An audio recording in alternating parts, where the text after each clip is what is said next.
that you go through is absolutely amazing. I learned how to structure for my training, my workshops, what I'll be doing from now on. Now, just to tell you, I was 14 years old and left school because I didn't want to speak in front of the class. I leave here today, overcoming that fear. It's given me my confidence back. It's enabled me to get back up on stage. You're going to become more powerful, clearer in your message, on point, and you're going to feel like you're part of a tribe. You can't miss it. This is a total investment in you and your future. And if you are considering coming along, do not hesitate. The transformation from day to day truly is incredible. If you're looking to get your message out, I highly recommend that you join Sam and the team for their boot camp. Powerful, spectacular. Incredible, Awesome. Fantastic. Amazing journey. You've got to come, you've got to be here. Try them, honestly, it'll change your life.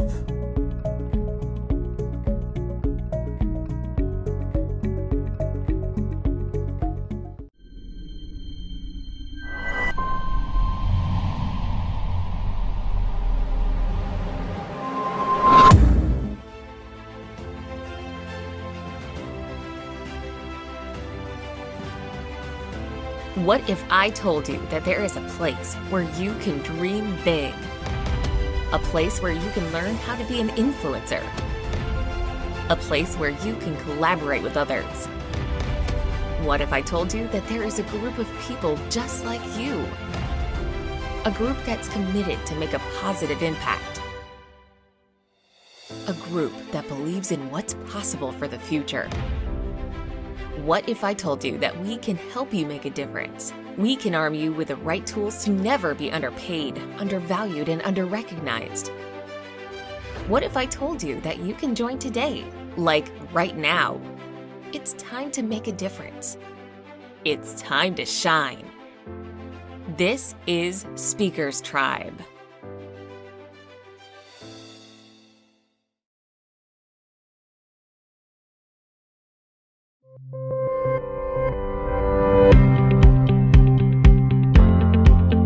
One thing that I want to acknowledge you about is investing in yourself and ultimately spending time in online education. If you can learn how you can influence more powerfully through video, if you can learn how to create like your online virtual product and even make money online right now, then I'd love to help you through that journey as well. To all the staff from Speakers Institute, you guys have been really supportive and really, really lovely and encouraging.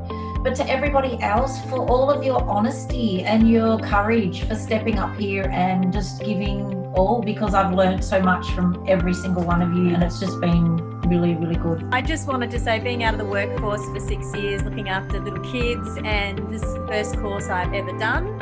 And it was astounding. It blew my mind. It was beyond my expectations. And thank you, Kate, for the feedback today. That was brilliant.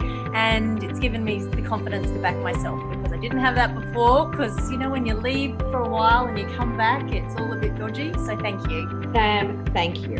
Thank you. Thank you. That has been absolutely awesome. I've learned a hell of a lot today, and I really feel like we're all improving. So thank you so much. It's been really awesome. I wish everyone all the best on the course. I think it was a wonderful course. And Sam, you've created an amazing business, but I also want to congratulate the people you've got working underneath you, because it wouldn't be that great if you didn't have all this wonderful resource. And I congratulate them for supporting you. It's excellent. I'd actually just like to thank Sam and the team so much for everything you've done, but I'd really like to thank everybody else. I have learnt so much from all of you. It's just been so exhilarating. I'm so excited for each and every one of you, because it's just the growth in such a short space of time has been phenomenal. So thank you all very, very much.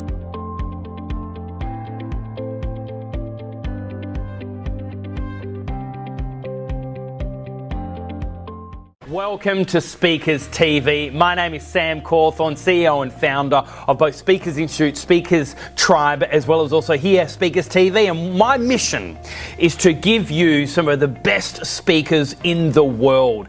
And so we've actually searched all around the world, finding out what are the latest trends, who are the latest influencers, and bring them to you live in this episode. So here on Tuesday, wherever you are in the world, we wanted to thank you for tuning in, and please lean in where you can, write down notes, because I know that there is a reason why you've tuned in to today's episode here on this amazing Tuesday, wherever you are in the world, and certainly we believe that the best is yet to come.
So one thing about Pauline Nguyen is that she escaped a Thai refugee camp on a boat.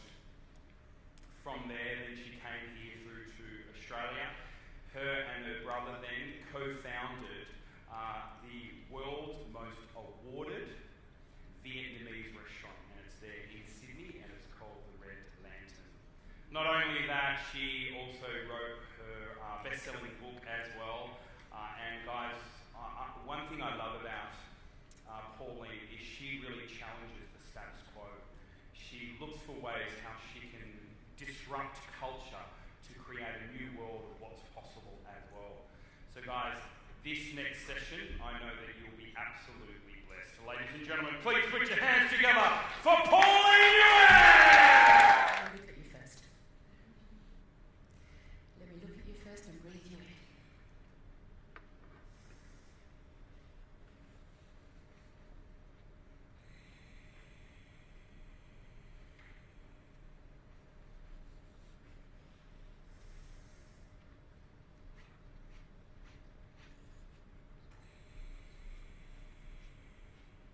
You must realize what an honor and a privilege it is for me to be standing up here in front of you all today, in front of some badass leaders, peak performers and fellow change makers. I am humbled to be in your presence because I too am not a fan of mediocre.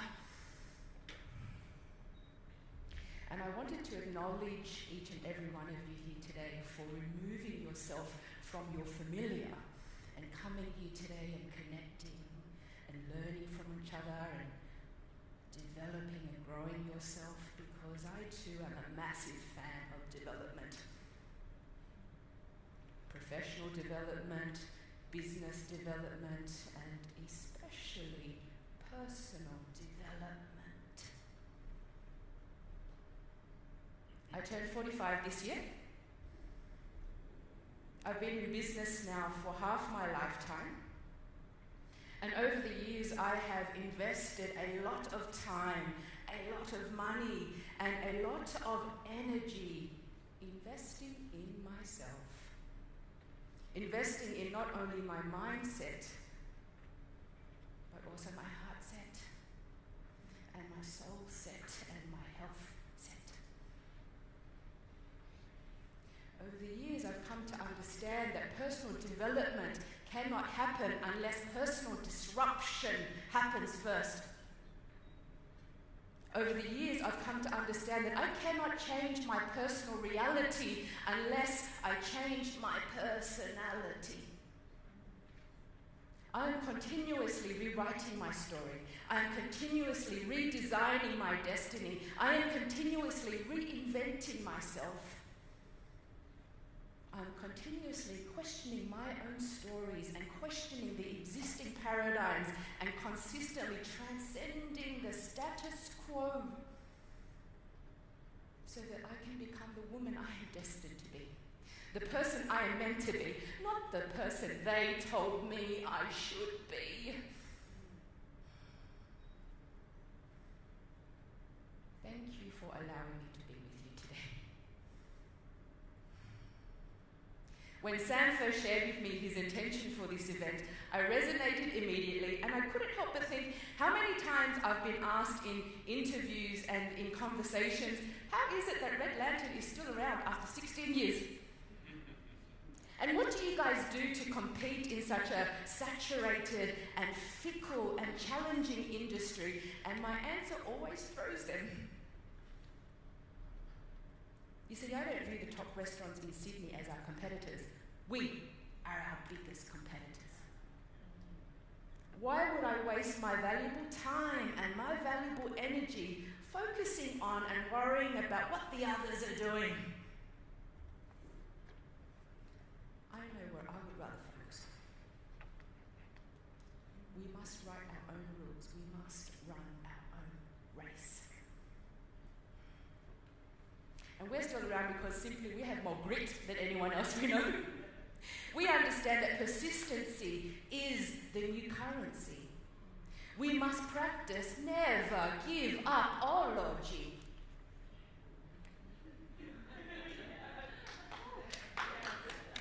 And there's something to be said for still staying in the game long after the others have given up.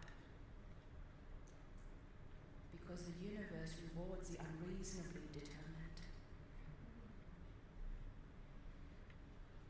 So we've been in business now for 16 years.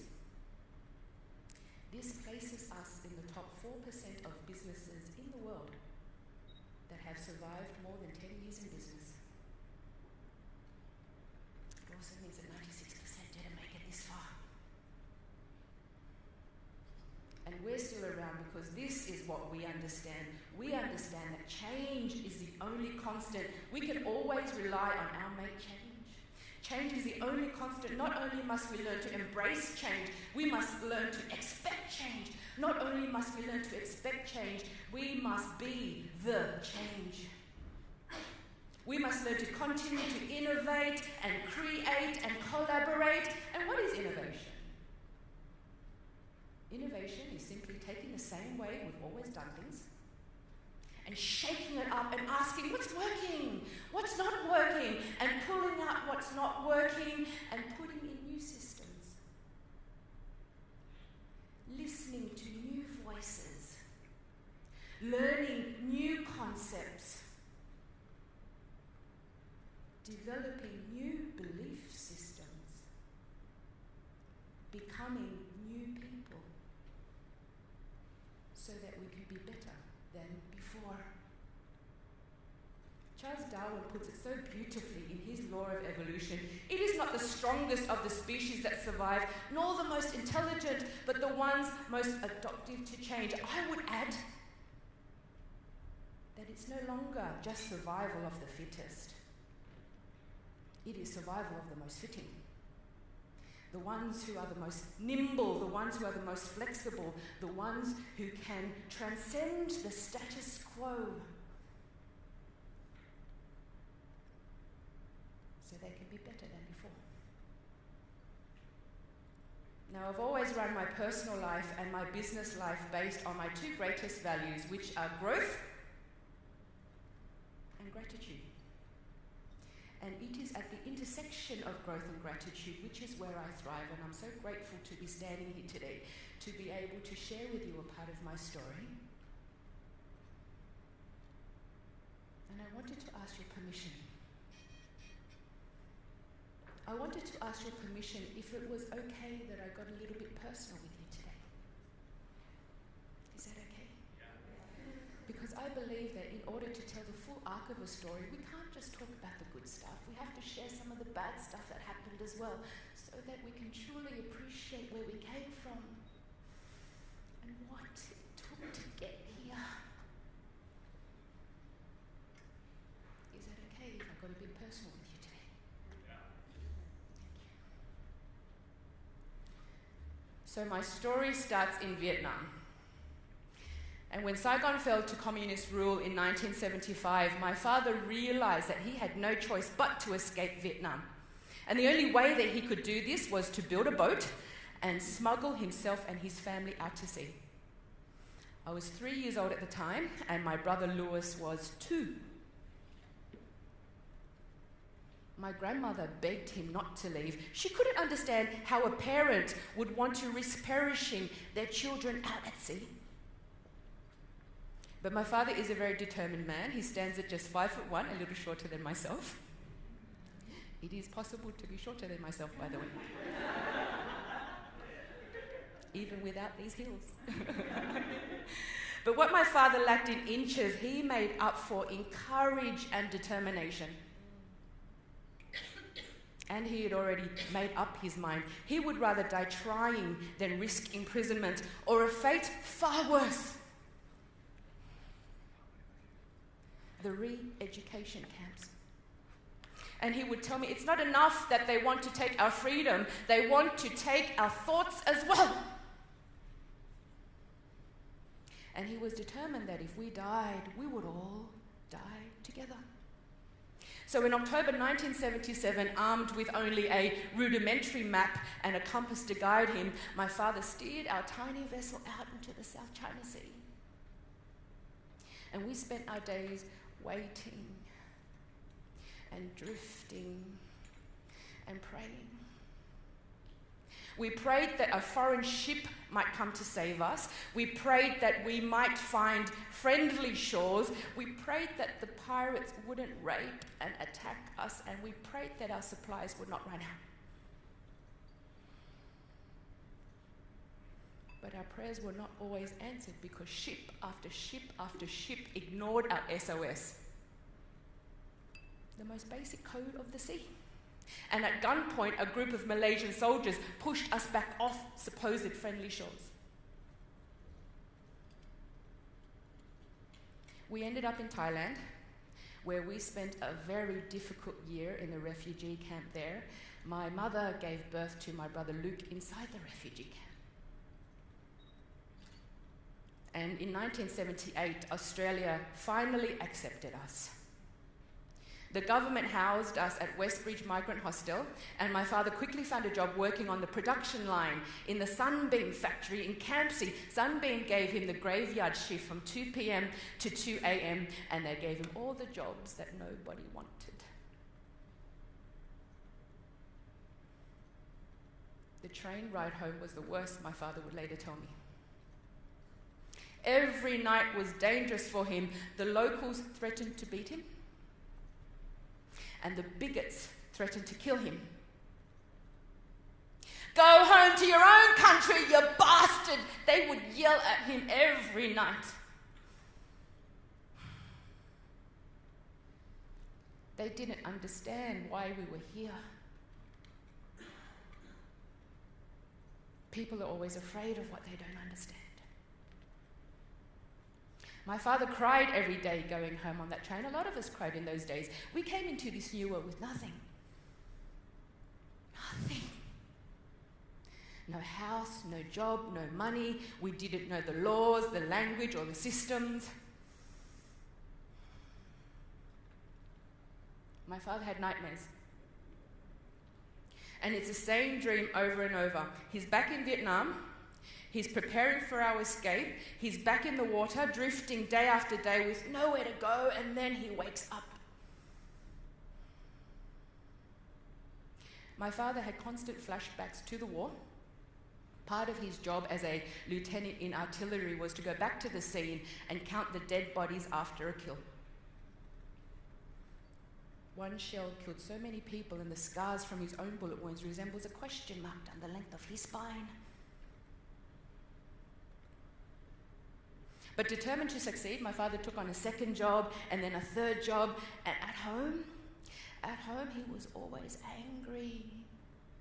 He had an anger in him that none of us could explain. He would yell at us, he would throw things, he would smash things, and sometimes he would just stand there and scream and scream. He was like a faulty pressure cooker about to explode in our faces at any time. If someone were to ask me now what it is that I remember most about my childhood, it would be the overwhelming stench of fear. Fear followed me everywhere that I went. Fear stayed with me every day. I know what fear smells like. I could not get rid of the stench of fear.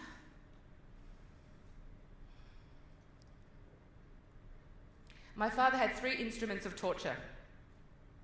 The first was a stiff and shiny billiard stick. The second was a flexible cane whip. And the third and most effective weapon he had was fear. So twice a year from the ages of 7 until 13, we would bring home our school reports. For every B, he caned us once. For every C, he caned us twice. And this ritual required us to lay flat on our stomachs and not budge a millimetre until he was done. Blow after blow, hacking at the flesh of our buttocks and our thighs.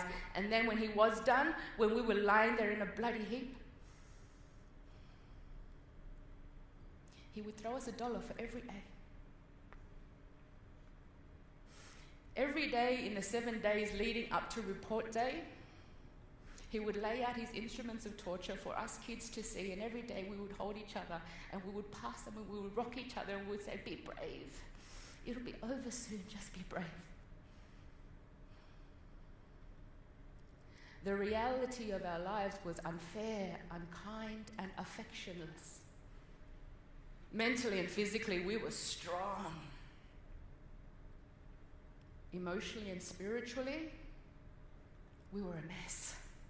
My father was determined to raise 4 high achievers. He wanted to make sure that the sacrifices he and my mother made were honoured.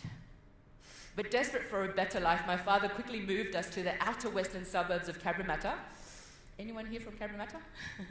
You know where it is, my old stomping ground? He chose Cabramatta for its strong sense of community. He loved the idea that so many of his friends had created such a life for themselves in a short period of time. He understood that the secret to their success was an unconditional dedication, which was often fueled by an underlying desperation. And it was during this time that he was struck by the entrepreneurial bug. And he was struck hard. And of all the businesses that he could have opened, he decided to open a video library. "Why a video library, Dad?" And he would say, "Because all Asians love action movies."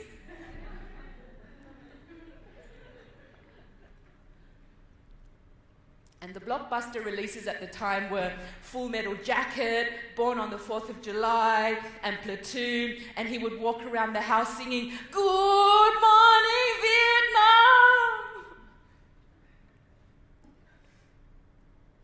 He found a prime location in the heart of Cabramatta's bustling commercial district.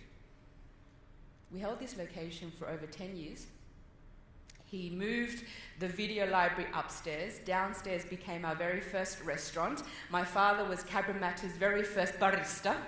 We also had Cabramatta's very first ice cream parlour, and the ice cream was delicious. I know because I was forced to make it. My father also operated a driving school on the side. And as you can see, us kids provided the child labour. I learned to work at a very young age. I started working when I was 7. My brother Lewis started working when he was 6. And my brother Luke started working when he was 3. Do you guys know my brother Luke? The one with the television shows and the cookbooks and the travel shows, the famous one? This is him here at the age of 3. He's on top of Lap's driving school car. Lap is my father's name. He is holding a can of Tui's draft. He has the mandatory Asian bowl haircut. Sometimes my father would use an ice cream container, so we had the square thing going on. And we have license plates gun 771 because my father couldn't get gun 007. So every day before school, we would drive out to the restaurant. My brothers would help my parents set up the tables and chairs inside and outside. I would be in the kitchen helping my parents with the mise en place. We'd catch the train to school, we'd catch the train back to the restaurant, we helped clean up after lunch service, we helped set up for dinner service, we caught the bus home to Bonnyrigg, where I made my brothers do their homework and their household chores, and we raised a whole bunch of attack dogs as well, because all Asians love attack dogs. And this went on for years and years and years, so I practically raised my brothers on my own while my parents worked and worked and worked. And on top of all of this, we had to get good grades as well. So needless to say, growing up was shit! Growing up was so shit. But one thing was for certain. My father had created 4 tough working machines. He instilled into all of us a ferocious work ethic. But by 17, I'd had enough. By 17, I was so depressed and at times so suicidal, and every night I would pray to my God, dear God, there has to be a better way than this. This can't be my life. This can't be my life. And so I mustered all the courage that a young teenage girl could muster, and I ran away from home. And I spent many years hiding from my father. I would look over my shoulder everywhere that I went, paranoid that familiar faces would follow me. You see, I wanted my fears forgotten, not faced up to.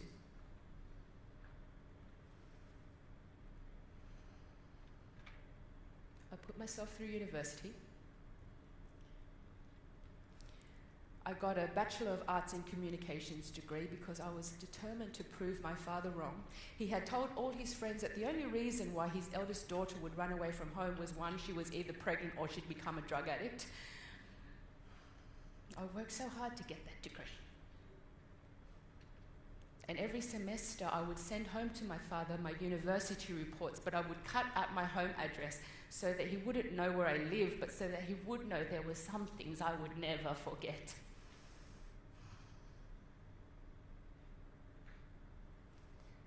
But there comes a time where you need to overcome your fears by looking at it in the face.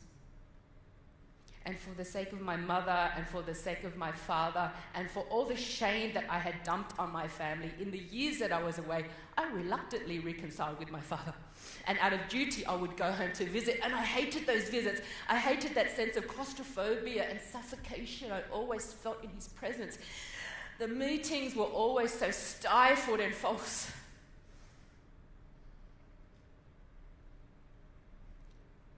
But what I hated the most about those visits was the overwhelming realization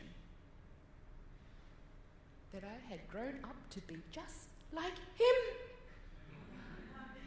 Just like him. I too was angry all the time. Angry at my friends, angry at my loved ones, angry at my work colleagues, angry at myself. You see, angry people are very skilled at noticing all that is wrong. Anger and judgment were the default emotions that I ran to. It's all I knew. It's how I was brought up.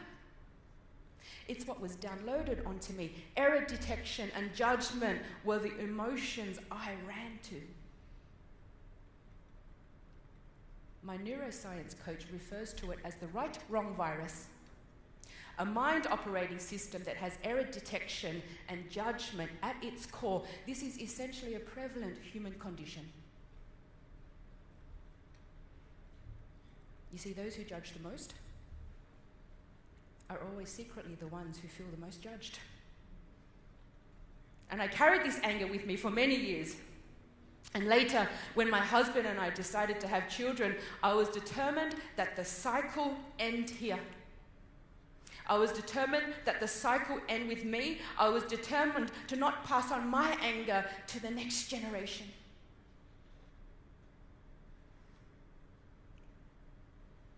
So in 2007, we landed a book deal. I landed a book deal to write a memoir about my family. And as I'm writing this book, my fears returned. As I'm writing this book, I'm thinking, how am I possibly going to survive my father's reaction to this story? There are 10 chapters all up in my book, and it's not meant to be a scathing account about my father. It's a beautiful story about personal freedom and family and hope. But in order to talk about the good stuff, we have to share some of the bad stuff that happened as well, right? And it was my intention to finish my book and then give it to my father in its entirety so that he could see the full arc of the story, so that he could see what a beautiful story it really is.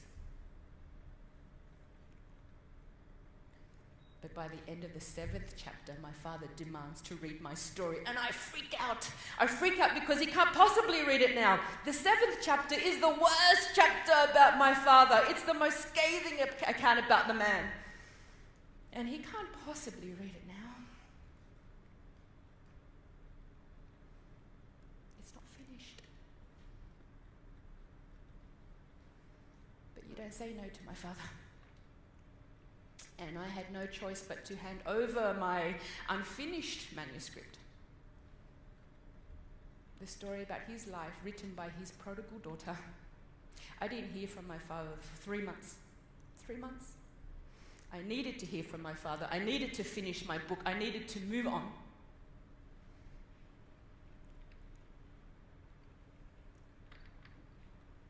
So Father's Day came, and I decided to go home and face the music. I'm in my car. I'm driving home to Bonnyrigg with my brand new baby daughter Mia, and I am so nervous and so scared by this confrontation that I can hardly breathe. My throat has clenched up, my shoulders ache, I feel sick in my stomach. And I'm not scared that he's going to hit me or be violent or do anything like that. I'm scared because I'm about to do something that's never been done before. I'm about to confront my father to end this family's pattern. I'm about to face my fears so things can be better than before. So I'm at the front door, and I've brought with me a case of my father's favourite red wines as a peace offering. They open the door, they see Mia, they take her from me, they're so happy to see her, they kiss her and they cuddle her, and I see that they've created a feast for me. Caramelized pork,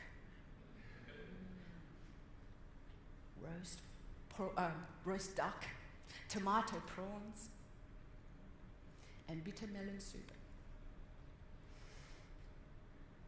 And we sit down to eat, and I ask my father, Dad, what do you think about my book? And he says, it's good, but there's just one thing wrong, there's just one thing wrong. What's that one thing, Dad? The fish sauce recipe is wrong. What do you mean the fish sauce recipe is wrong? We sit down to eat and we pretend some more and we pretend some more, and I ask him again, Dad, come on.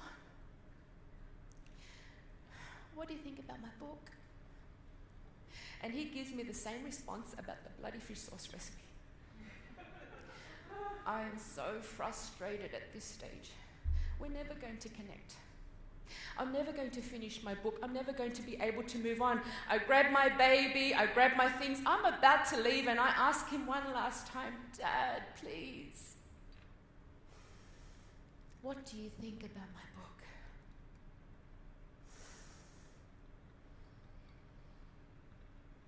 And in a voice so sad and serious, he asks me, do you know why Buddha sits on a lotus flower? No, Dad. Why does Buddha sit on a lotus flower? He says there's nothing as beautiful as a lotus flower.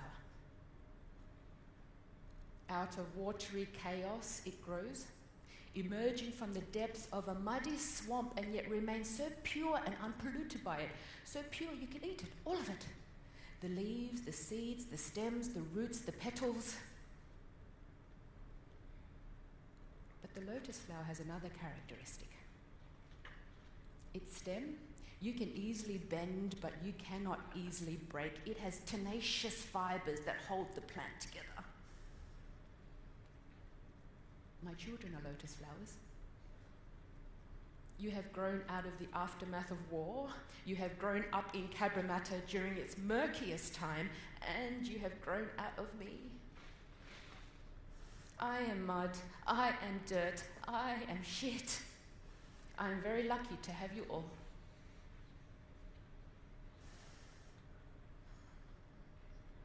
And with those words, my father gave me everything that I had been waiting over 20 years for.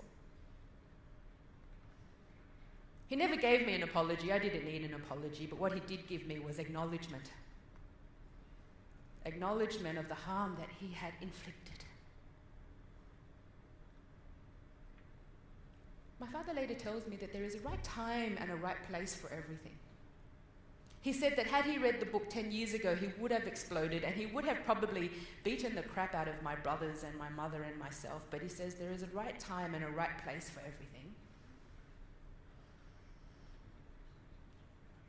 I believe that the universe will only hand to you that which it knows that you can handle at any point in time. The universe will only hand to you that which it knows that you can handle at any point in time. Life has beautiful timing, does it not? Fast forward to 2018, and we have the Red Lantern restaurant, the most awarded Vietnamese restaurant in the world. And under the umbrella of Red Lantern, my husband Mark, my brother and myself, my husband is the white guy. Asian guy, not husband, he's my brother. And under the umbrella of Red Lantern, we make television, we travel the world, we coach, we speak, we mentor. And life today is not without its challenges, but life today is exhilarating and it's fun and it's eventful. But it hasn't always been like that, far from it. Far from it. Red Lantern opened 16 years ago, and we opened with a bang. We were fully booked every night, and the wait list was long. This was a great problem to have, but it was a problem nevertheless. You see, we all knew how to work hard. It was literally beaten into us.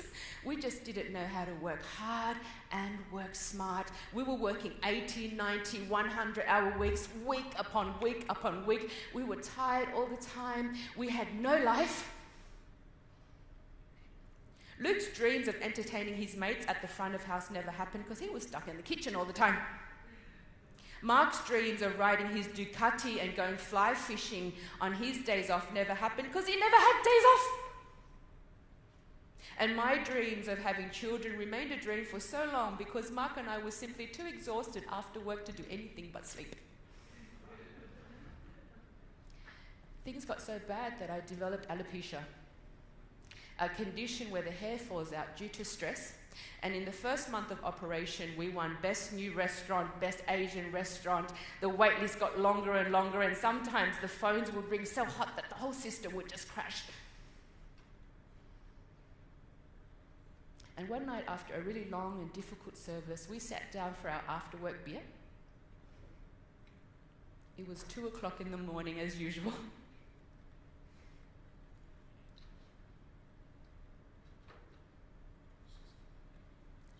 My body ached. My feet hurt, my sciatica was so acute, my shoulders hurt. I was tired of being tired. And it was at that moment I had flashbacks of my parents all those years ago working like dogs, and it fascinated me how history has a way of repeating. This wasn't why we went into business. We went into business to have fun, to grow, to have a life, to contribute, to leave a legacy. And it was in that moment of decision that our destiny was shaped. We vowed to one another that from this day forth, we would start living our lives deliberately and not by default. We vowed to one another that we will continue to rewrite our story, reinvent ourselves, redesign our destiny. We vowed to one another and we promised that we would continue to remain interesting so that the media, the public, and our customers always had something to talk about and pay attention to. And so, Luke landed a television series, multiple books, travel shows, and his shows now air in over 120 countries around the world, making him one of the most syndicated chefs in the world. Mark's book, The Urban Cook, Cooking and Eating for a Sustainable Future, is a topic that Red Lantern is very passionate about, and he also had a 6-year stint on a show called Ready, Steady, Cook. And I shared my story through my book, Secrets of the Red Lantern, a very dark and personal memoir which I disguised as a cookbook so people would buy it. It worked a treat. I won Debut Writer of the Year for it. It became an international bestseller and has completely changed my life.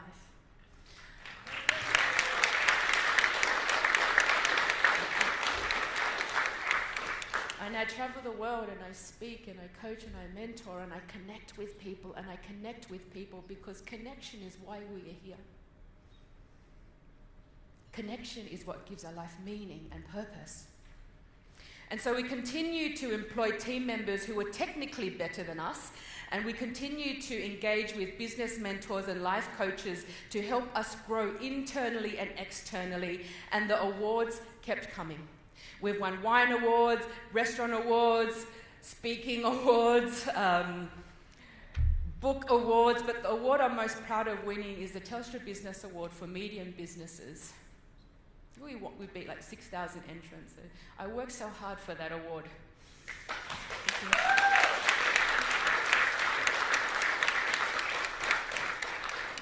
Not a bad feat for a little Vietnamese restaurant in a very challenging, fickle and competitive industry. But along with all the awards and along with all the accolades, we realized that as business people, entrepreneurs, as employers, we had a social responsibility now. We had a social responsibility to not just make a difference, but make a massive impact. Having children was a big wake-up call for us. And so in 2008, we set ourselves a new commitment to leave as light an environmental footprint as possible while staying true to our Vietnamese origins. We retrained the thinking of our staff, we changed our business model to become a more sustainable one, we got rid of all the suppliers who couldn't tell us the provenance of our produce, and we gained a whole lot of suppliers who cared as much as we did. But we couldn't have chosen a worse time to do it. We decided to do all of that smack bang in the middle of the global financial crisis. And while the other restaurants were shutting up shop, we had no choice but to increase our prices because of the extra cost of organic and sustainable produce, and sure enough, we lost a whole lot of customers. Those who believe that Vietnamese food should remain cheap. Cheap and cheerful, they call it. But what happened? What happened was we gained a whole lot of new customers.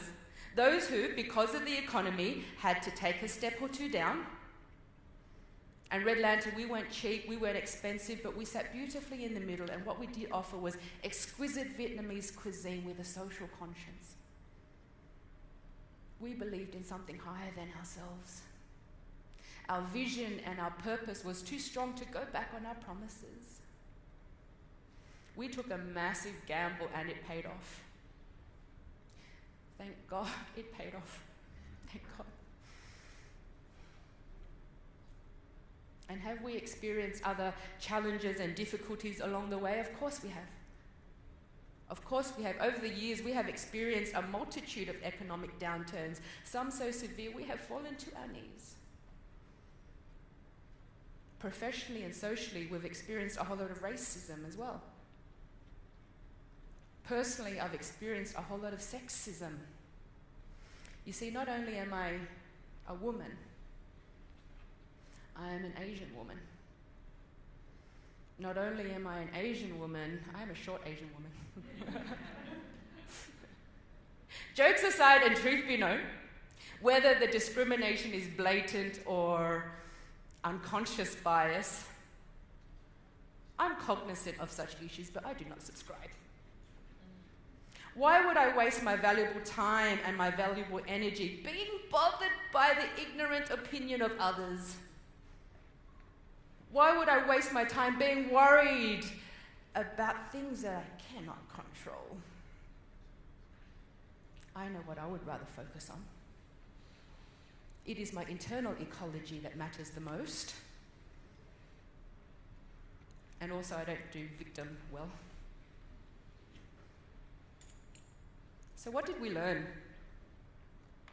How did we achieve the things that we set out to achieve? I wanted to share with you 3 concepts today. These are the 3 concepts that have allowed Red Lantern to still be around for 16 years. These are the 3 concepts that have allowed us to show up time and time again as the next best version of ourselves. These are the 3 concepts that have allowed us to magnify our human potential. Number 1, we understand that the game of business mastery and the game of life mastery is the game of mastering influence. The first person we have to master influence over is ourselves. Emotional mastery, self-mastery matters the most. And as leaders, we are all leaders here. As leaders, when the shit hits the fan, not only must we be responsible, we must be responsible. As leaders, when the shit hits the fan, we have to show up calm, composed, and collected, not to freak out or complain or play victim.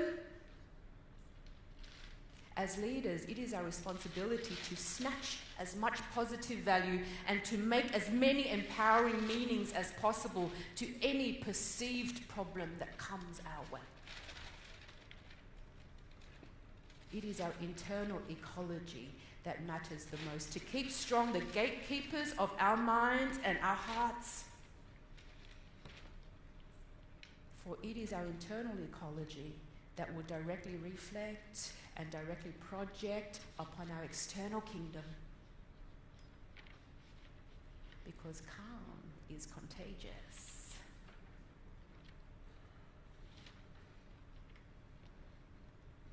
As leaders, your people will always follow the most calm and composed leader. As leaders, we are always being watched. 2, the obstacle is the way. May I have a show of hands who has read this book? So good. I was in a stadium of 4,000 people and 4 people read the book. I'm glad that I can give you value in this way. The obstacle is the way, the timeless art of turning trials into triumph. The art of turning trials into triumph. It's written by a guy called Ryan Holiday. Holiday has a background in marketing. Holiday argues that obstacles do not inhibit our success. Obstacles create our success. And how we respond to obstacles, respond, not react. How we respond to obstacles is what defines us. Because from here to there, from here to the other side of the obstacle, if I have to smash through it, dig under it, climb over it, run around it, from here to there, to the other side of the obstacle, is my pot of gold. Because man, the new systems I've got to implement, the new voices I've got to listen to, the new belief systems I have to adopt, the new person I have to become from here to there to the other side of the obstacle is my pot of gold. Because the universe will only hand to you that which it knows that you can handle at any point in time. So that problem you have, the problem that you're losing sleep over, the problem that you're so stressed about, what if it wasn't so bad? What if you could make yourself so expansive and so elevated that that problem becomes so small? And what if embedded inside that problem were benefits designed especially for you? It's the same in business. Bad businesses are destroyed during crises. Good businesses survive. Great businesses thrive. Great businesses use the obstacle as a launching pad. They flip the situation around, they dig deep, they find whatever benefits there are, and they use it as fuel. They turn misfortune into good fortune. I call this being unfuckwithable.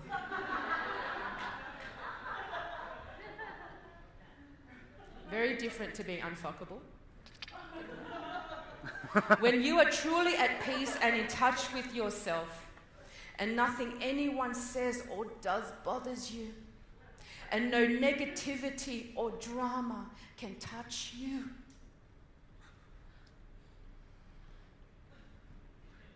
Success, true success, isn't about having the best P&L or the best marketing strategy or the most social media following. True success starts from the inside out. True success is about having the best mindset, the best heart set, the best health set, and the best soul set. Because that cave that you fear to enter holds the treasures that you seek. The obstacle is the way. And the last concept is my secret weapon. I'm often asked, how is it that I have the time to do all the crazy stuff that I do? I do a whole lot of crazy stuff. I'm an adventure and adrenaline junkie. And between my husband and I have 2 children. Between us, we don't have nannies or babysitters. We do it amongst ourselves because for me, it's not about time management. For me, it's about energy management. And the last concept is my most powerful energy management tool. I meditate.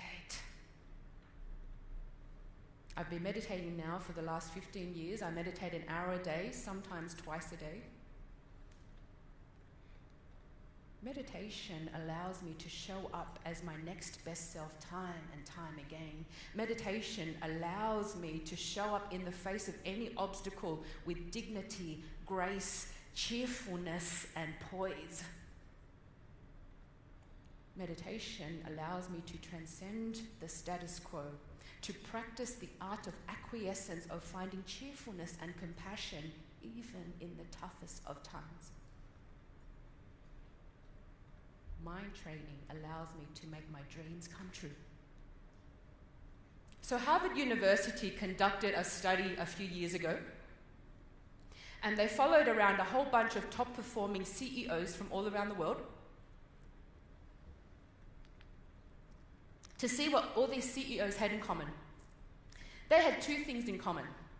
The first, they all admitted to following their intuition. Second, all of them meditated. And the more they meditated, the more intuitive they became. Meditation no longer sits in the realm of mysticism or woo-woo-ness. Meditation belongs in the realm of neuroscience, behavioral science, emotional science. What meditation allows us to do when times get tough, it allows us to pause and think intelligently and choose the emotions we want to run to rather than being controlled by our default emotions that we came into this life with. When the going gets tough, meditation allows us to choose how we want to show up. And I ask you, how do you want to show up? How do you want to show up in the face of your customers, in the face of your employer? How do you want to show up in the face of your lovers and the face of your children? How do you want to show up in the face of yourself? What meditation allows us to do when the going gets tough is to pause, think intelligently, and tap into all the traits of imagination, creation, innovation, inspiration, all the traits that lead to problem-solving skills, rather than being in a state of fight or flight. I had the absolute privilege of having lunch with Captain Kevin O'Prey. He's the captain of the Queen Mary II. He's a man who's in charge of a staff of 4,000, and he commands a ship that is worth £600 million. And over lunch I asked him, "Hey Captain, how do you weather the storms? How do you keep so cool at the helm?" And he said to me very matter-of-factly, he said, "Well, I meditate. I meditate and I practice NLP and I study hypnosis." And he admitted that under a psych test, the more stressful the situation became, the more calm he became. We are riding on the back of a sleeping giant. We just have to know how to whisper in its ear. And all it takes is practice. Daily decisive practice. Theodore Roosevelt puts it so beautifully. What such a man needs is not courage, but nerve control and cool-headedness. This he can only get from practice, because the quality of our emotions is the game of life. So I'm often asked, what is the secret to our success? How is it that a bunch of Vietnamese refugees can go on to achieve so much? I believe the secret to our success is because we've always lived by our two greatest values, which are growth and gratitude. And it is at the intersection of growth and gratitude, which is where I thrive, because gratitude without growth means there can be no progress. And progress is the one thing that makes us human beings truly happy. And growth without gratitude is like a cancer. I've never believed that I'm the victim of any of my circumstances. I believe that I am the beneficiary of all the things that have happened to me and of all the times that I've chosen how to show up. Can you imagine if we lived in a world full of beneficiaries and not victims?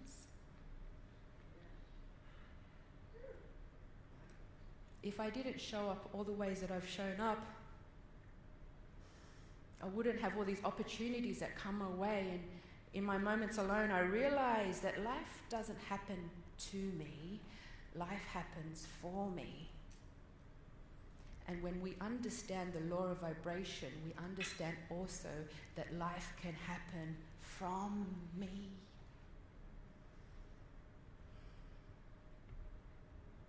If I didn't go through all the things that I went through, I wouldn't have these three amazing people in my life today. My husband Mark, my daughter Mia, and my son Jethro. What a lucky beneficiary I am. What a lucky beneficiary I am. So for the last 16 years, Red Lantern has experienced some of the most rewarding and delicious times. We've also experienced some of the most tumultuous and horrific times. But we will continue to evolve, and we will continue to overcome, and we will continue to transcend the status quo and rewrite and redesign and reinvent ourselves. Since day one, our credo has always been to share the journey. Not only our journey as individuals, but our journey as a collective. And from the bottom of my heart, I want to thank you so very, very much for allowing me to share with you my journey today. Namaste.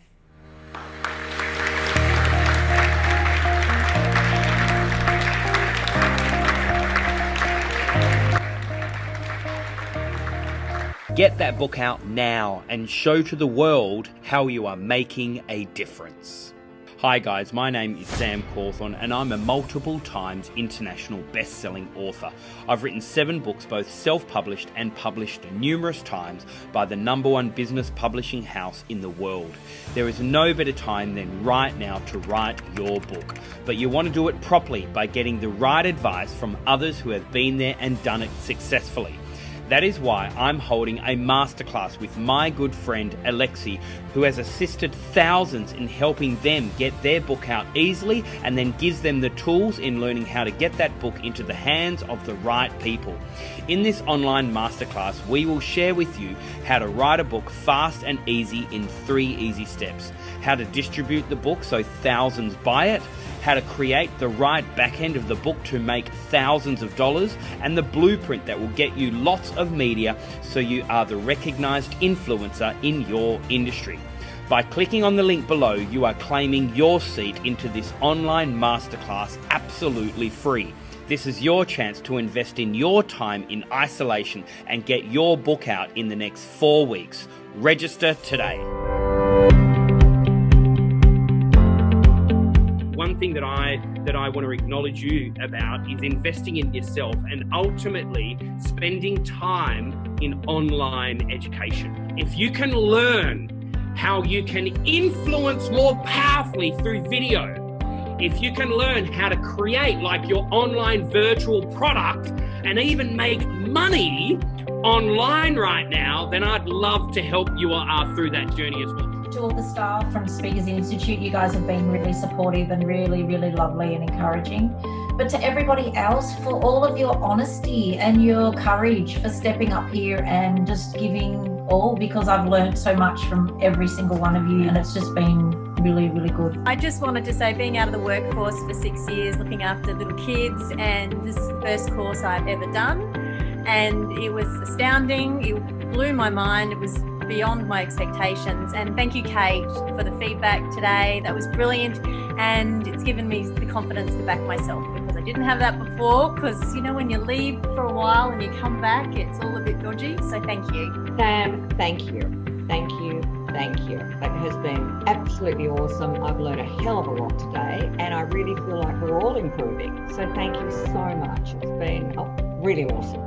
I wish everyone all the best on the course. I think it was a wonderful course. And Sam, you've created an amazing business, but I also want to congratulate the people you've got working underneath you, because it wouldn't be that great if you didn't have all this wonderful resource.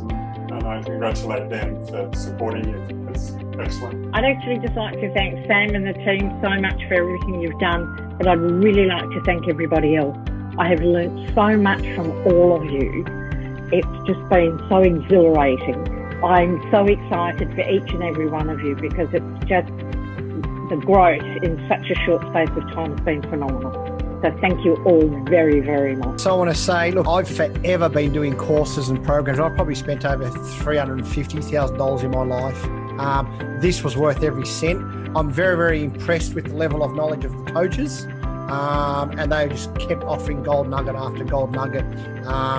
Definitely was worth every minute as well. So thanks. Hi guys, I just wanted to say my work relies on face-to-face workshops, speaking at conferences around the world. So investing in this course is really about looking to the future. So it's really an investment in the long term. It's been a really, really professionally put together course. So commendations all round to all of you.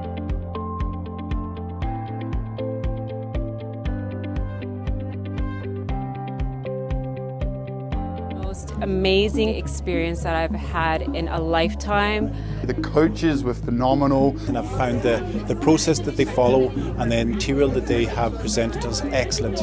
Practical tips to really improve the performance. It has shown me new ways to look at how I approach what I'm saying, how to say it, and how to engage the audience. You know, it's just amazing the amount of information I've received from the coaches, the support that I've got from everyone, the friends that I've made here. It is nothing like what I have imagined. I was absolutely hopeless when we started the course, and the process that you go through is absolutely amazing. I learned how to structure for my training, my workshops, what I'll be doing from now on. Now, just to tell you, I was 14 years old and left school because I didn't want to speak in front of the class. I leave here today, overcoming that fear. It's given me my confidence back. It's enabled me to get back up on stage. And you're going to become more powerful, clearer in your message, on point, and you're going to feel like you're part of a tribe. You can't miss it. This is a total investment in you and your future. And if you are considering coming along, do not hesitate. The transformation from day to day truly is incredible. If you're looking to get your message out, I highly recommend that you join Sam and the team for their boot camp. Powerful, spectacular. Incredible, awesome, fantastic, amazing journey. You've got to come, you've got to be here. Try them, honestly, it'll change your life.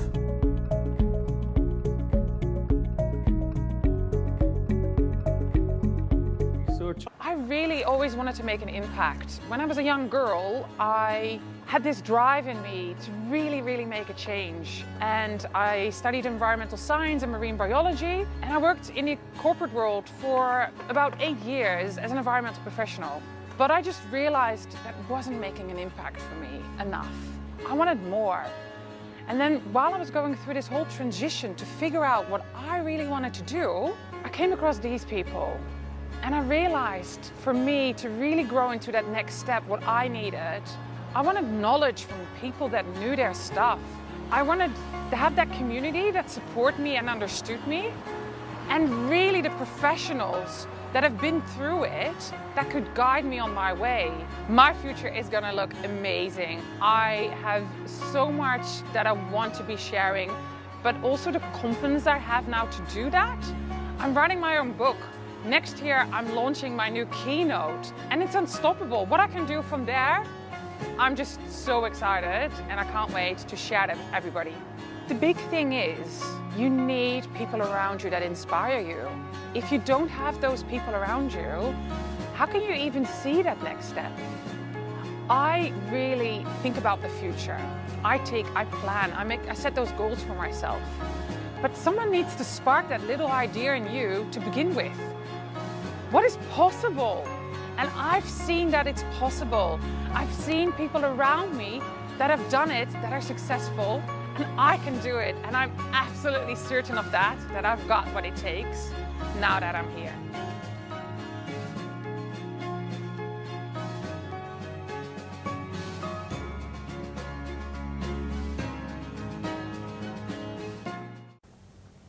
This is the Celebrity Authority Show.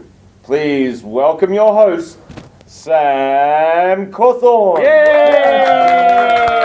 I'm excited. We have Kate Birchell in the studio. Thank you so much for joining us, Kate. Thank you very much for having me, Sam. So you're an expert and coach in lactation. Yes. Is that right? That's correct. What exactly is that? That is a specialist in breastfeeding support for mothers. And you've always been in this field for how long? Over 30 years, yeah. My passion. I began as a mothercraft nurse. I saw a need to support mothers and help with feeding, and I climbed the ladder, more or less, with my own education to reach to where I am today. Kate, I'd like to talk about that in a moment, but I'd like to also hear a little bit more about your story and your journey, because you also live with a disability. I do. Is that right? Tell us a little bit more about your story. Okay. I was hit by a car at the age of 4. It was a head injury, so I'd lost all my learnt skills. I was unconscious for 10 days. You were in a coma for 10 days. I was.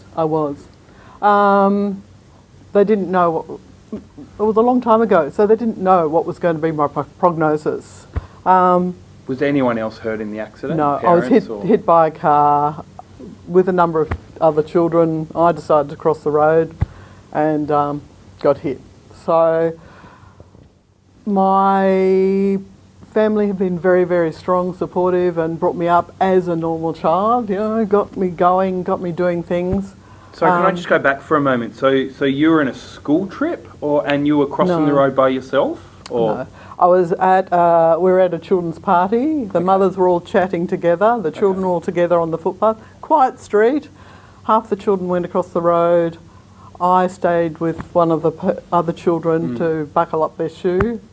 I got tired of waiting. And I wanted to go and join the other kids, and I didn't look, and I took it across the road.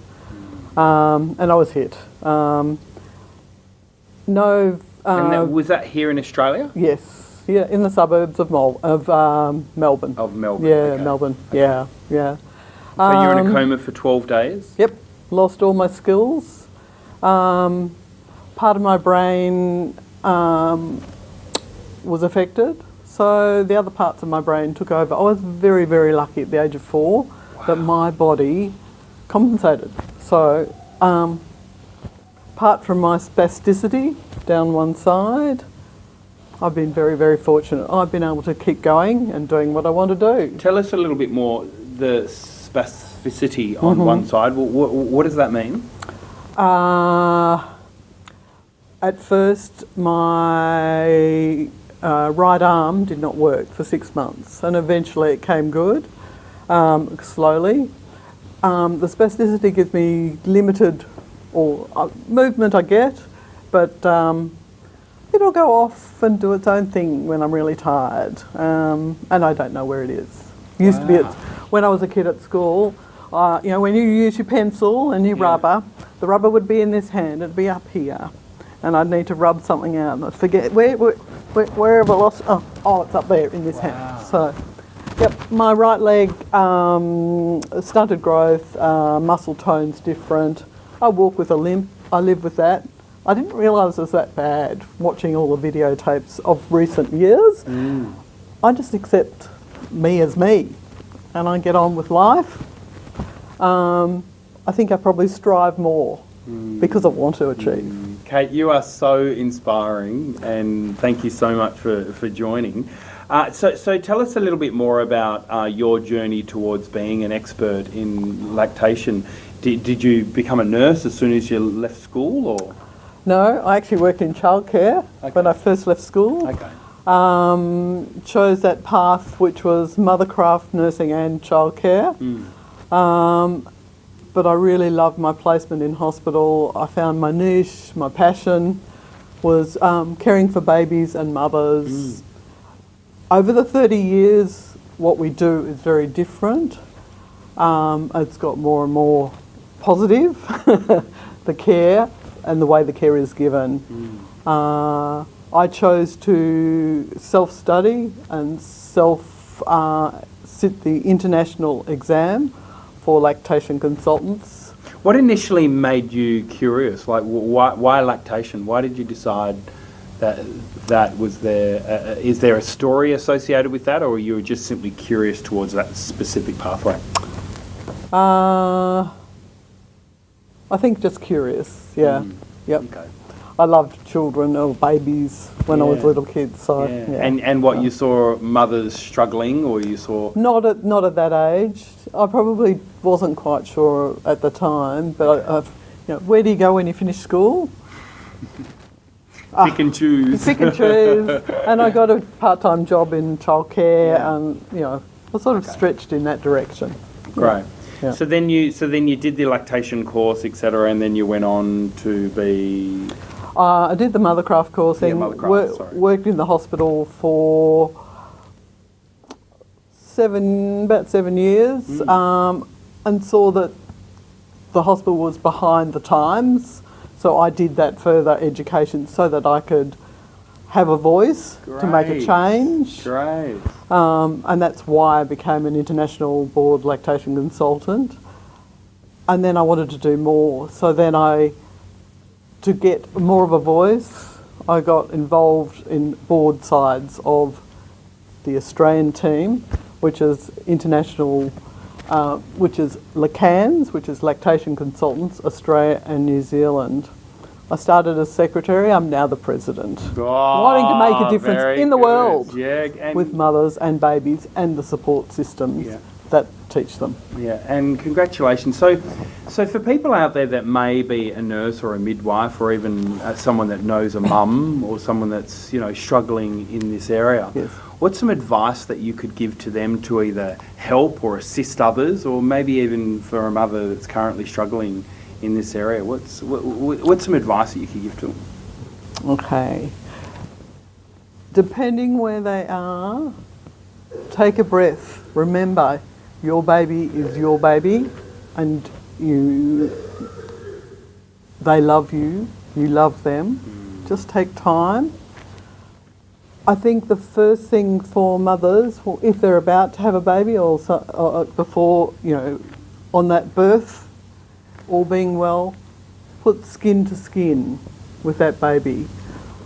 Apart from keeping the baby warm and comforted and settled, it also helps to bring your hormonal levels up, to bring up your milk supply. It's also a love hormone that it kicks in. It's called oxytocin. It's got a lot of good feeling. You get it when you hug someone for more than 20 seconds. It is an amazing hormone. Yeah, right. It's really important to hold the baby well and close without layers of clothing between the two of you, mother and baby. Get the baby close and well positioned. Makes a huge difference at how much that baby will latch and how well that baby will latch. Yeah. Kate, over the last 20 years, are there any worrying trends that you are concerned about when it does come to motherhood in general? Obviously, you've been in the industry now space for so many years. I'm sure you've noticed some trends that are leading towards. Are there any worrying trends that's worrying you, or is it more positive signs? I think people are more anxious about getting it right straight away, which makes it really harder because you're already anxious, which the babies read your feelings. Just step back, take it easy, take it slowly, breathe. Let the baby find their way. If a mother lays back with a baby on their chest, they will settle better, they will reconnect and often crawl their way. It sounds crazy, doesn't it, crawling? But they do actually find their way, and they can self-latch in many cases. Yeah, right. Kate, if there was a quote or something that you've been really inspired towards, all throughout your journey, if there's a message or a specific thing that you wanted to share with everyone out there, what is your most favourite message or quote that you've heard? There are so many with breastfeeding. I think, at the moment, it would be mother's milk is liquid love. That is beautiful. That is absolutely beautiful. And what's next for you, Kate? I mean, obviously, you've reached the pinnacle of your industry. You're president of the association, etc. You're travelling the world. You're sharing the message. What's next? I think speak. Get that more out there. Professional speaker. To those just starting in the midwifery area, they need to know the basics, those simple things, so that the mothers don't get to the pitfalls of those babies not getting enough milk or those nipples getting really, really, really sore. And Kate, you are the right person to have that voice in the marketplace, without a doubt. Kate, what do you do for yourself to recharge? What do you do for you so you still operate at the level that you do operate and you still become the best at what you do? What do you do for you? I go to a gym about 3 times a week and I play tennis. Very active, good. Active tennis. Yeah, well done. That's really... Kate, thank you so much for joining us here on the show. However, look, just before you go, we have a challenge. For all of our we have a challenge for all of our participants that come along. You don't have to, but the challenge is 10 questions in 60-second challenge. So Kate Birchell, do you accept the challenge? I will. All right, Kate, your time starts now. Favorite colour? Green. Favorite food? Avocado. Ooh. Favorite celebrity? Djokovic. Djokovic, yes. Favorite actor? Julia Roberts. Ah, she's a great actress, isn't she? Favourite professional speaker? You, of course. Thank you. Favourite book? I Get You by Warren Tate. Ah, very good. Favourite movie? Pretty in Pink. Pretty in Pink. Oh, what is it? What's Julia Roberts' most famous one? Pretty Woman. Yeah. Pretty Woman. Favourite city? Favourite city? Melbourne, of course. Of course. Yeah, that's where you live. Favourite drink? Gin and tonic. All the way. And favourite pizza topping?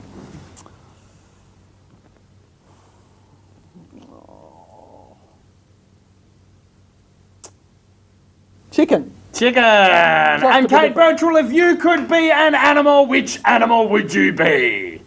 A kangaroo. Why a kangaroo? Because they have their baby with them for so long in their pouch and they get around. Very. Kate Birchell, thank you so much for joining us here on the Celebrity Authority Show. Thank you. Thank you.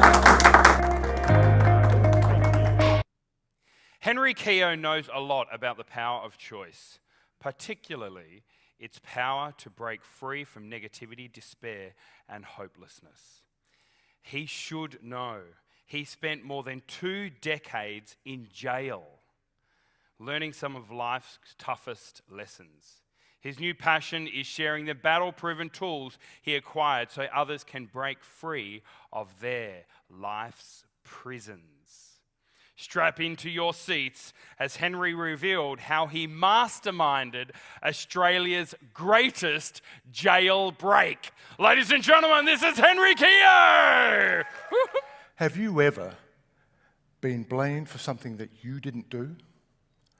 Imagine being blamed and punished severely for something that never even happened, because that's exactly what happened to me.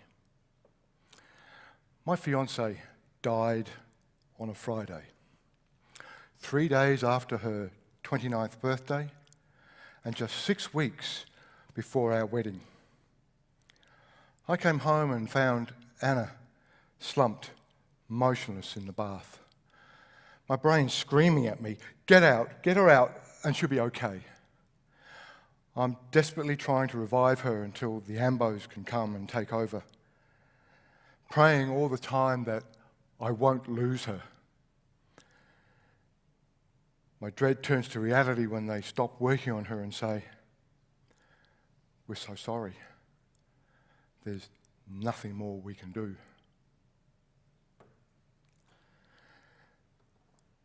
An already dreadful situation only got worse when an incompetent and not even qualified pathologist turned what everyone believed was just a tragic accident into a murder inquiry.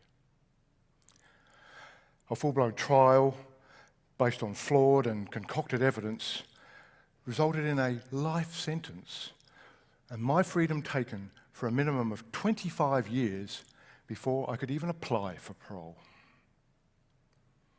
A lot of people said, that's not fair. Let me tell you what wasn't fair. Through no fault of theirs, my 3 young daughters from a previous marriage had their father wrenched out of their lives, missing out on 2 decades of birthdays, Christmases, and holidays.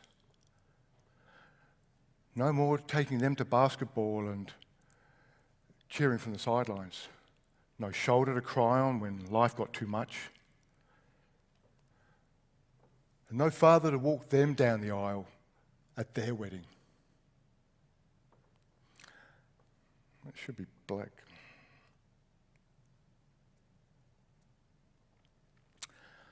Instead, only heartache, schoolyard taunts, and awful, awful prison visits.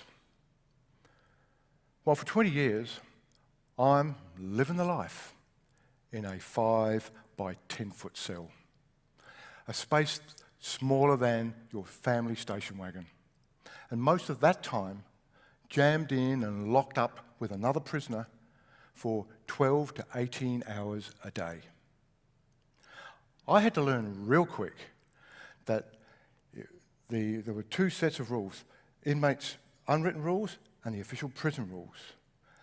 And the distinction between those two is if I didn't learn that lesson quickly enough, it would determine how well or how long I survived. 2 prisoners got that very wrong. One, both hands cuffed behind his back, is knocked unconscious as he's driven by a guard head first into the wall.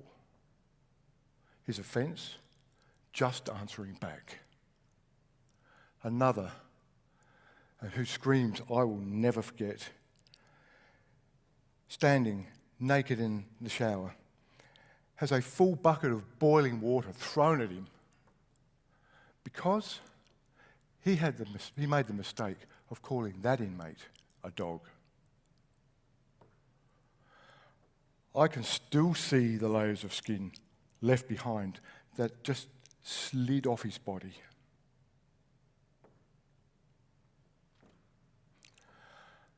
I've been asked if I experienced threats or violence.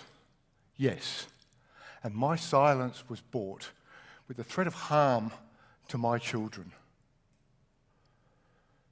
I believed I'd die in jail. I believed that just because of the countless despair, depression, how could I not? I stopped eating because sustaining a body and a mind that had been stripped of power, all dignity, and worse, any hope, it seemed utterly pointless. I fell into deep depression and I considered suicide.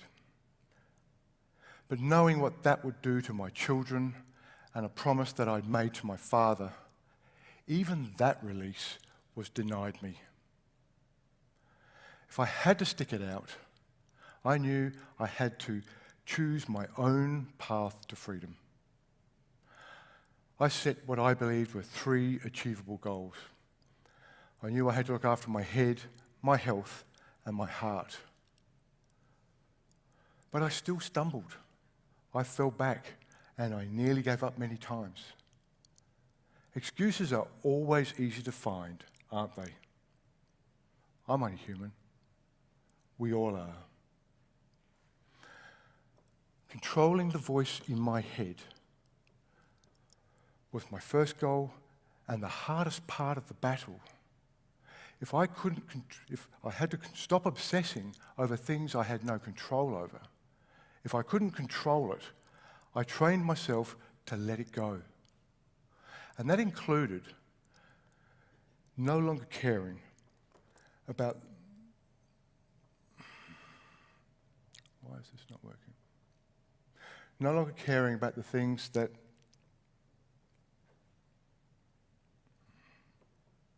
Hang on, it's that one there. About the things that people said, thought or said of me. I've been called worse around countless dinner tables and, I'm sure, workplace lunchrooms. I started eating again and exercising. No easy task if you saw the food and considered the long, long hours stuck in a tiny cell. I chose to stop hating. I let go of the anger and the bitterness because I knew that holding on to resentment is like drinking poison and waiting for it to kill your enemy. It was those 3 choices that allowed me to break out of my darkest prisons and gave me true freedom, freedom behind bars. Then, finally, a breakthrough and one I hardly dared believe. 100-year-old law was rectified and transformed my appeal from a political football back to a legal matter. A 20-year battle had revealed not just a culture of obstruction, denial and lies, but critical evidence that the prosecution and the government had kept hidden for nearly 10 years. If you think miscarriages are a rare event, think again. Research shows that the rate is between 2 and 5%. That means of the 526,000 people who were convicted last year in Australia and declared guilty, between 10,000 and 26,000 of them were innocent. Now that's a travesty whose ripple effects touch far, far too many people. So, in 2014, after 7,523 days, my conviction was overturned. 2 days before Christmas and 1 day before my father's 85th birthday. Dad and I had kept our pact to stay alive for each other. And he said, "Son, this is the best birthday present I've ever had." But you want to know the best part? That breakout was not limited to just me. Tomo and I met in jail. His life of prison started when he was 14 in boys' home. In and out on petty crimes for 23 years meant he was doing a life sentence on the instalment plan. One day while we were queued up waiting for the phone, he admitted, "I've only been out for 4 Christmases. I am so sick of this shit. Jail, release, jail again. I have nothing. And outside of prison, I am nothing." He'd noticed a change in me, a calmness he couldn't understand. And he said, "You're a lifer, man. How is it you managed to keep your shit together?" I said, "One thing I know, Tomo, is that the best growth and the most valuable lessons happen in the hard times, not the easy ones. But if you're serious, mate, I will help you. I'll help you get your head, your health, and your heart in shape." Tomo and some of his mates followed those 3 steps and set themselves free. And Tomo has now been out for 5 Christmases and every day in between. The point is, if that can be done in a hostile and totally non-supportive environment like jail, it can be done anywhere. My call to you is this: if you really want to be free and to break out from your prisons, don't hold back. Get cracking on your jailbreak right now.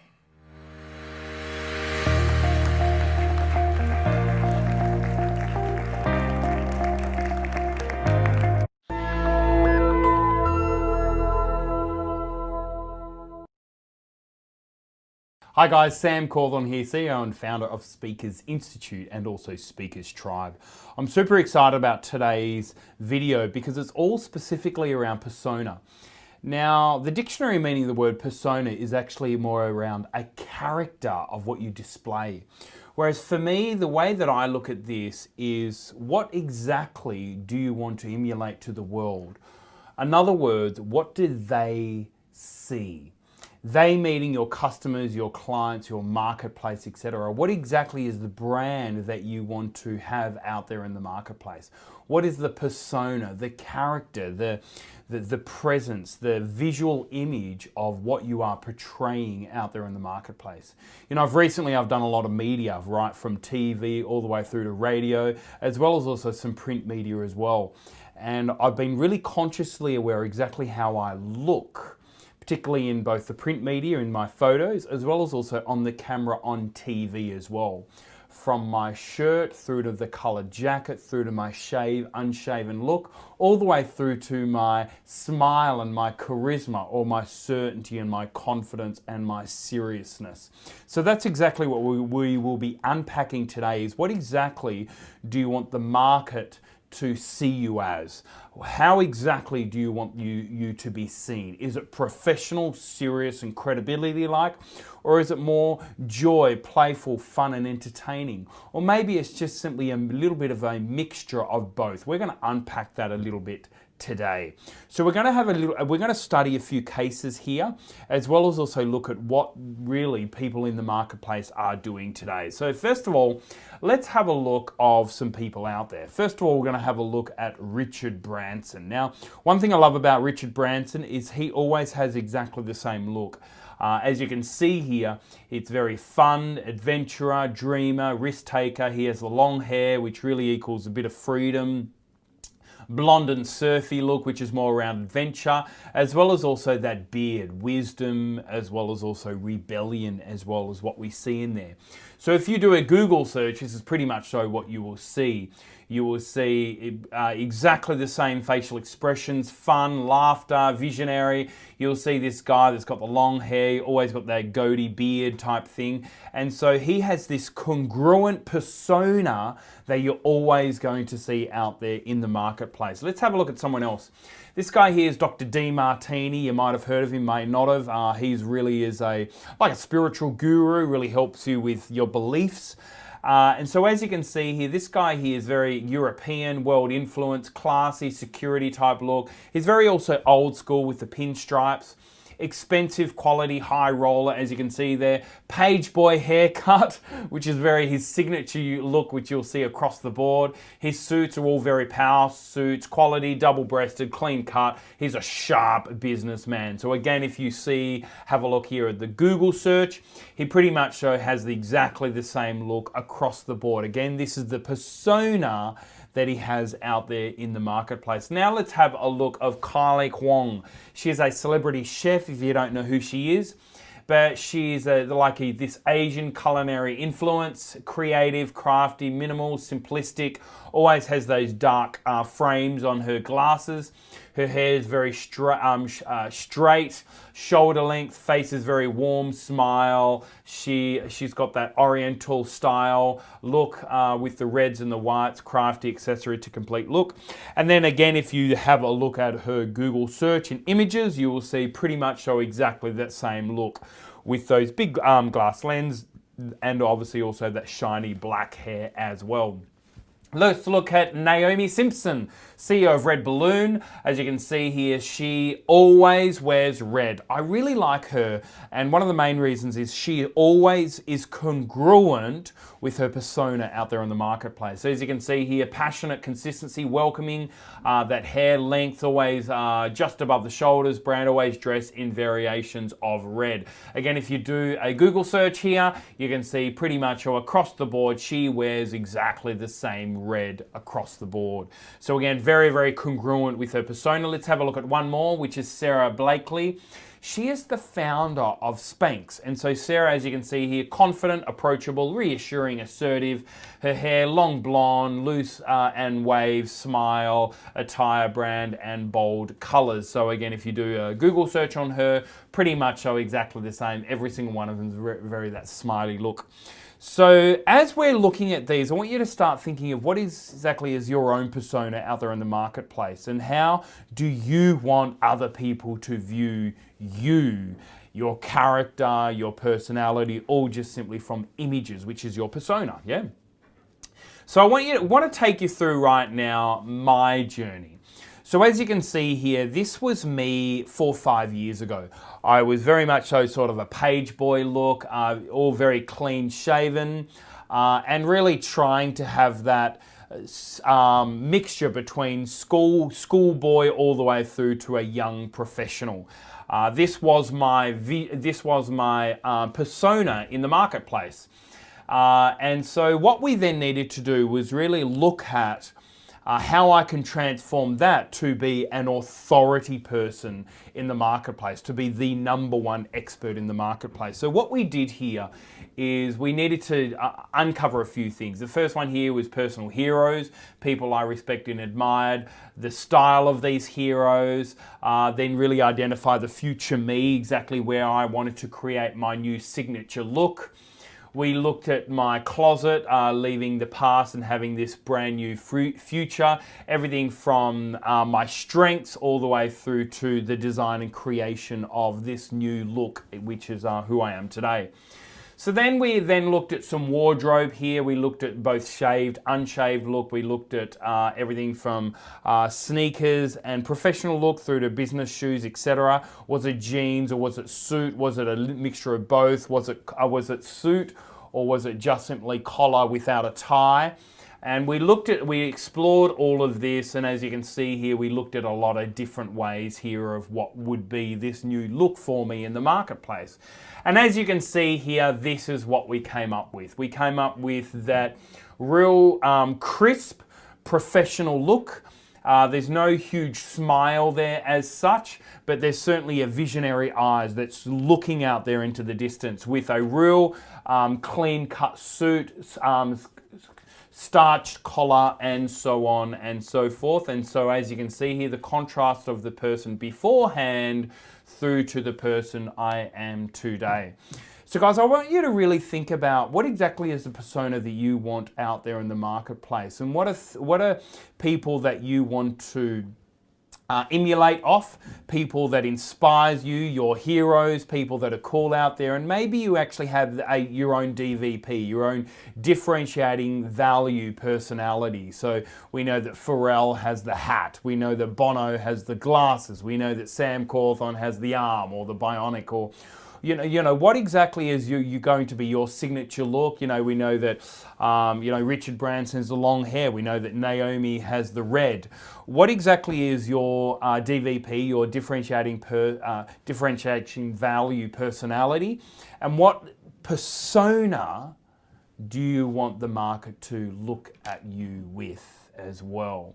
So guys, I really hope that this video has given you value, but what I'm going to now do is show you a video of someone that has transformed, that we've actually arranged. So we have worked with both of these people, both Oddie, who is the creator, the brander, and she actually works with a number of our clients. And then we have Kylie, who's the lady that is going through this transformation in her own persona. So I want you to watch this video and really start thinking about what is your own transformation in your own visual appearance, and how exactly do you want your persona to be out there in the marketplace. So right now, we are going to watch this video. So the purpose of what I do is I love seeing people really shine through the clothes that they wear. When I deal with a client, I get interested in the thought process that has them pick out their clothes, and then have them see what that actually communicates, which is completely incongruent to what they really want to communicate, and then step them through a process so they can see for themselves a new possibility of clothes that actually work for them. So what I do is I book a phone consultation with them, and I ask a series of questions, which the intention is to flesh out as much details as possible about their character, their personality, what styles or colours already work for them, to give me an accurate view of what it is they want. The next step is booking in a wardrobe audit or assessment. Now with Kylie, a lot of what I fleshed out on the phone conversation was really contrasted with what was already in her closet. Now I feel completely different. Yeah, okay, why is that? Because I think you've highlighted to me what's going on. Yeah, and what's that? What's going on? That it doesn't work, that it's busy, that it's probably drawing attention to things that I don't want it to draw attention to.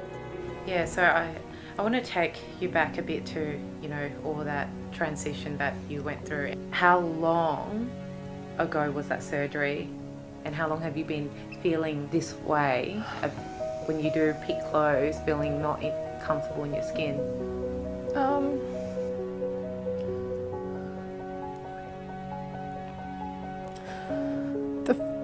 The first surgery was November 13, and the last one was September 2014. And were these dresses purchased before or after your surgery? That one before and everything else was after. Okay, and I can see already what's in this section is very busy, very loose. Yeah, it's almost like a copy and paste, isn't it? Yeah, all of these had been picked out to really hide what's been going on with you. You're not comfortable in your own skin. And what else? Like, what's all this emotion about? It's not a nice way to feel. And now you can see, basically, this is, you know, not the message you want to communicate to people. You know, so I now want you to get connected to what do you love about your business and your job? In a way, I suppose I'm in the transformation business myself, but it's around relationships and it's around helping people connect more authentically with each other. And when there's barriers in the way between that connection, helping them to see what they are and accepting each other who they are. And it's funny.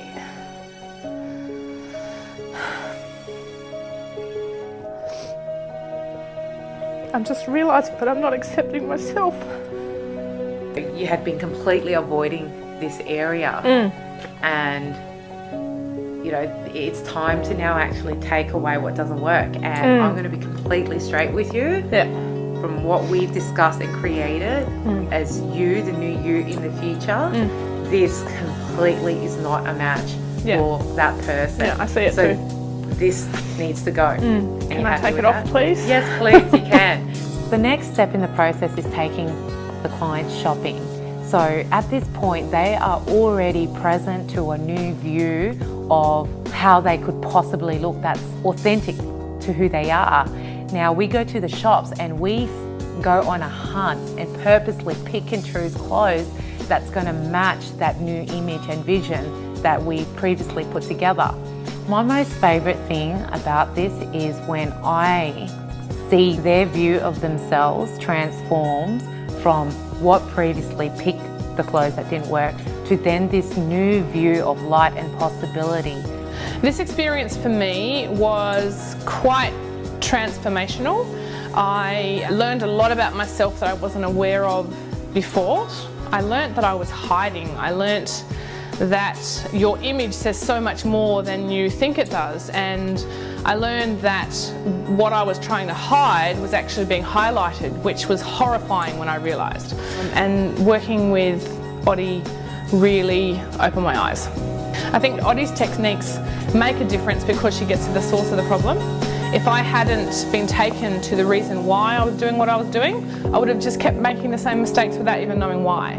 When she pointed it out, I knew what the problem was, we fixed it, and I'm moving forward.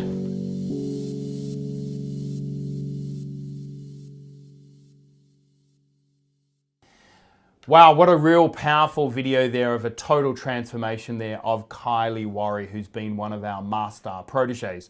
So guys, I really hope that this has really started getting you think about the persona that you want out there in the marketplace, because this is actually how you're going to stand out and how people are going to know who you are, by you being consciously aware of the persona of how you want the market to view you.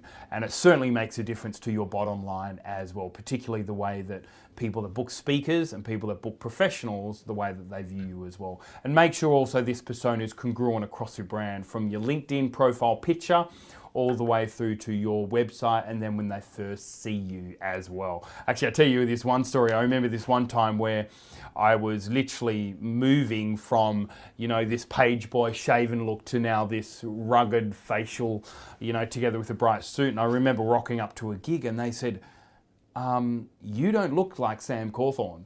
because obviously we'd send through all of our marketing material, which actually showed the old me. So make sure that everything is congruent across the board and you're always up to date with the persona that you have out there in the marketplace. So guys, I really hope that this video has given you a lot of value, and don't forget that we constantly always do shoot these videos to give you a lot of value there wherever you are at in your journey. But I would strongly suggest for you to tune in to the very next video module, tune into this curriculum as well, to make sure you constantly get value and really upgrade your thinking in this whole area of mastering communication to influence your market.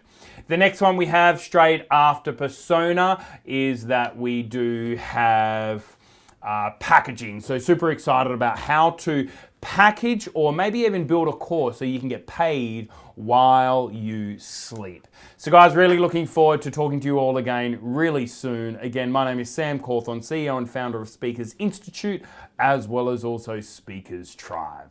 I'll see you very soon.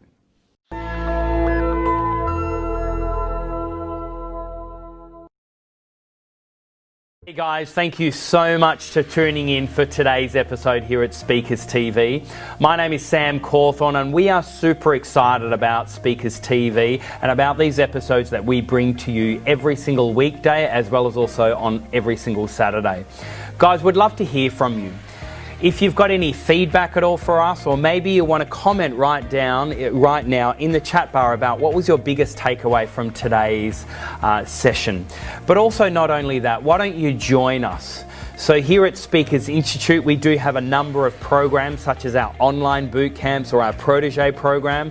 At Speakers Tribe here, we're all about running these big, large annual conferences every year, but also not only that, there is an annual membership that you can get where in your city we do have tribe gatherings, all really encouraging you going from where you are today to where you really want to be. Or maybe you want to tell your friends and your family about Speakers TV. But can I please encourage you, why don't you like this page? Why don't you join us each day? Why don't you tell other people about these episodes? Because we are all about really helping you on this journey to becoming that recognized voice of authority, for you to find your message and your story and get that out there into the world. We are super excited about your journey, so please lean in and join us today. To your success, my name is Sam Cawthorne, and don't forget, the best is yet to come.